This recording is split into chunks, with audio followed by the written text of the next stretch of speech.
নজর রাখবো পরবর্তী সংবাদে। জন্ডিস আক্রান্ত রোগীদের মধ্যে ফল মিষ্টি বিতরণের কর্মসূচি হাতে নিয়েছে ৮ টাউন বটদোয়ালী মণ্ডল সভাপতি শ্যামল কুমার দে। ওনার উদ্যোগে ৩২ নম্বর ওয়ার্ডের অন্তর্গত বাড়ি বাড়ি যারা জন্ডিস আক্রান্ত হয়ে পড়েছে তাদের মধ্যে ফল বিতরণ করা হয়। কার্যক্রমে আজকে উপস্থিত ছিলেন মণ্ডল সভাপতি শ্যামল কুমার দেব, উপস্থিত ছিলেন আগরতলা পৌর নিগমের মেয়র দীপক মজুমদার এবং একই সঙ্গে বিজেপি কার্যকর্তারা। গোটা বিষয় নিয়ে মেয়র দীপক মজুমদার আজ কি জানিয়েছে শুনুন। সহ যারা মন্ডলের কার্যকর্তারা যারা আছি বা এই বুথে যারা কার্যকর্তারা তারা আমরা প্রতিটি বাড়িতে যাচ্ছি, তাদের খোঁজখবর নিচ্ছি কী কারণে এই জন্ডিসের আক্রান্ত হয়েছেন এবং তার প্রতিকার বিষয়ে তাদেরও মতামত আমরা গ্রহণ করেছি। তো দুইটা বিষয়টা উল্লেখ করেছেন অনেকেই যে পানীয় জল থেকে হতে পারে, সেই কারণে আমাদের জল বোর্ড আর গোটা পৌর নিগম আমরা বিভিন্ন দপ্তরকে বলেছি যে এটা দেখার জন্য বিশেষ করে যাতে শুদ্ধ বিশুদ্ধ পানীয় জল পরিবেশন করা যায় জল বোর্ডের থেকে বা আমাদের পৌর নিগম থেকে।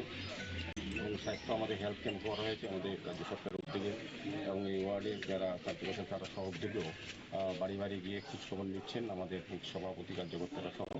তো আমাদের রাজ্যের মাননীয় মুখ্যমন্ত্রী প্রফেসর ডক্টর মানিক সহ উদ্যোগ নিয়ে উনি বলেছেন যে এটা আমরা খোঁজ নিই এবং স্বাস্থ্যবিধি সম্বন্ধে তাদেরকে অবহিত করা ও প্রয়োজনীয় ব্যবস্থা গ্রহণ করা।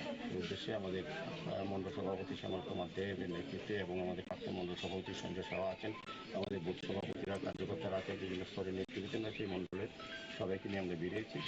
প্রত্যেক বাড়ি থেকে ভালো খারাপ আছে, একটা ভালো লাগছে যে তারা রোগে আক্রান্ত হচ্ছেন কোনো না কোনো কারণে, কিন্তু আমাদের যে কার্যকর্তারা প্রতিনিয়ত খোঁজখবর রাখেন এটাও কিন্তু তারা খুব সুন্দরভাবে আনন্দে বলেছেন। আজকে কিছু ফল মিষ্টি মুখ্যমন্ত্রী শুভেচ্ছা হিসেবে তাদের কাছে আমরা পৌঁছে দেওয়ার চেষ্টা করি।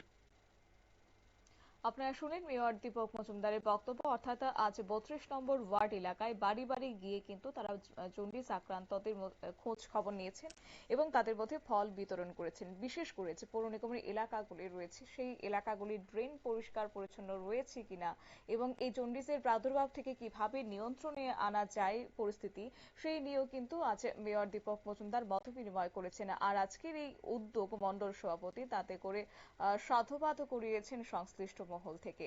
নিয়ে নিচ্ছে ছোট্ট একটি বিজ্ঞাপন বিরতি, সঙ্গে থাকুন।